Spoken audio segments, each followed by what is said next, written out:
Халайық, қалайсыздар, амансыздар ма?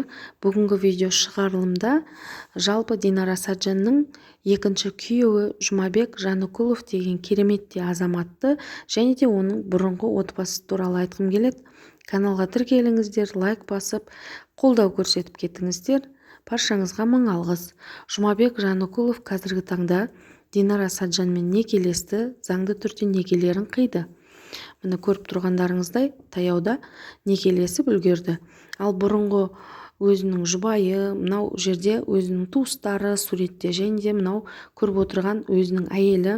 Көпшілік Динара Саджан екеуі бір-біріне қатты ұқсайды, вкусы бір деп жатқан адамдар бар. Екінші әйеліне қарағанда бұрындағы өзінің бірінші әйелі өте жас көрінеді, өте әдемі көрінеді деп жатқан адамдар да бар. Әрине 5 перзенті бар.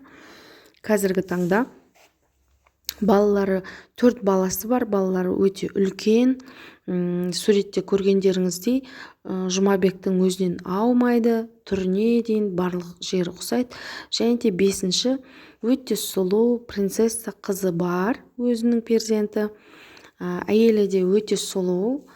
Былай қарап отырсам, ақ құба келген сондай керемет адам сияқты.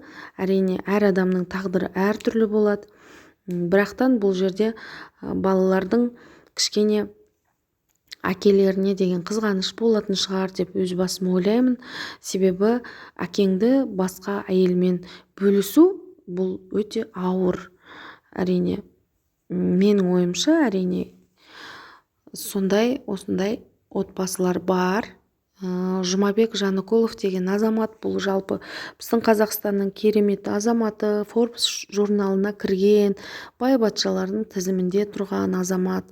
Жалпы айтқанда өте өмірде жолы болған, өте математик, өзі кішкентайынан ақылды, сондай өзінің жастық шағын бос өткізбеген адам деп айтар едім. Себебі соның жастық шағын бос өткізбегеннің арқасында қазір білдей миллионер болып отыр. Жұмабек Жаныкуловтың жалпы біздің Қазақстанда ғана емес, басқа 5 елде, шетелде өзінің кәсібі бар. Біздің Қазақстанда шетелден үлкен-үлкен инвесторлар тартып, үлкен-үлкен заводтар салу мақсаты бар. Алда жастарға жұмыс болу барысында халқым қазақ дейтін нағыз жан ашитын азамат деп айтар едім. Енді ол кісінің тағдыры әрине ол өзінің шешімі. Жалпы адам ретінде, тұлға ретінде өте керемет деп айтар едім. Өз ойларыңызды комментарийға қалдырып кетіңіздер, лайк басыңыздар, подписка жасаңыздар. Ұмытпаңыздар. Баршаңызға мың алғыс.